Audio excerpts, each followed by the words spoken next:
সারা দেশে হামের প্রকোপ, চিকিৎসা সংকট, বেড সংকট। রোববারও কিন্তু 10 শিশুর মৃত্যু হয়েছে। আজকের পরিস্থিতি এখন কেমন? সহকর্মীর কাছ থেকে জানবো। রাজধানীর সংক্রামক ব্যাধি হাসপাতাল থেকে আমাদের সঙ্গে এখন সরাসরি যুক্ত হচ্ছেন হাবিবুর রহমান অভি। আপনার কাছে জানতে চাই, এই যে বেড সংকট, তারপরে হচ্ছে হামের মহামারী, এই সংকট নিরসনে কি উদ্যোগ নিয়েছে হাসপাতাল কর্তৃপক্ষ? আপনার কাছে কি তথ্য আছে জানাবেন। এখন পর্যন্ত দৃশ্যমান কোনো উদ্যোগ আমরা দেখিনি, তবে আমরা যেসব চিকিৎসকের সঙ্গে কথা বলছি তারা বলছেন যে তারা তাদের উপর মহল বা পরিচালককে জানাচ্ছেন যে বেড সংকট রয়েছে, সেটা যেন বাড়ানো হয়, সেই চেষ্টা তারা করছেন। তবে এখন পর্যন্ত বেড সংখ্যা সেভাবে বাড়ানো হয়নি। তবে অন্যান্য রোগীদের জন্য বরাদ্দকৃত যে বেডগুলো থাকে সেখানে মূলত এখন হামের ট্রিটমেন্ট হচ্ছে।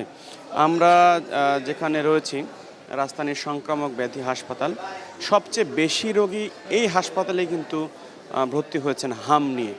আমরা এ পর্যন্ত যতটুকু জানতে পেরেছি এ বছর প্রায় 723 জন রোগী এই হাসপাতালে ভর্তি রয়েছেন এবং গত 24 ঘন্টায় সন্দেহজনকভাবে হামের রোগীর সংখ্যা এখানে 38 জন এবং নিশ্চিত হাম রোগীর সংখ্যা এখানে 61 জন গেল 24 ঘন্টায়।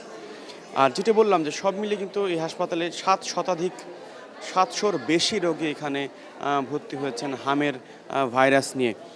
এখন যে লাইনটি আমরা দেখছি, যদিও এই হাসপাতালে বেশিরভাগ রোগী আসেন কুকুরের, বিড়ালের কিংবা অন্যান্য কামড় খেয়ে এই হাসপাতালে আসেন, তবে ইদানিং এখানে হামের রোগীর সংখ্যা এখানে কিন্তু বাড়ছে।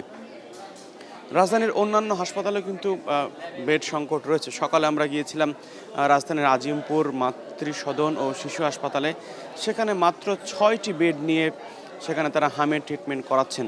এবং এখন আমরা যেখানে রয়েছে সংক্রামক ব্যাধি হাসপাতালে, এখানে যে 6 তলায় হামের জন্য আইসোলেশন করা একটি ওয়ার্ড রয়েছে, সেখানে রয়েছে মাত্র 10টি বেড।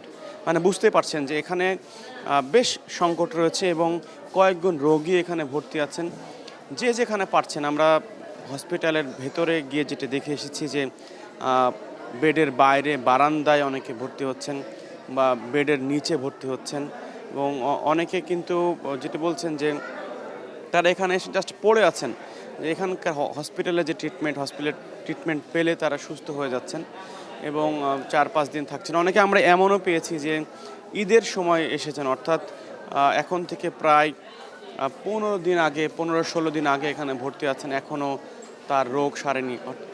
এবং যেটি দেখলাম যে হামের রোগ সেরেছে কিন্তু নতুন করে নিউমোনিয়া বা ডায়রিয়া এরকম রোগ দেখা দিচ্ছে।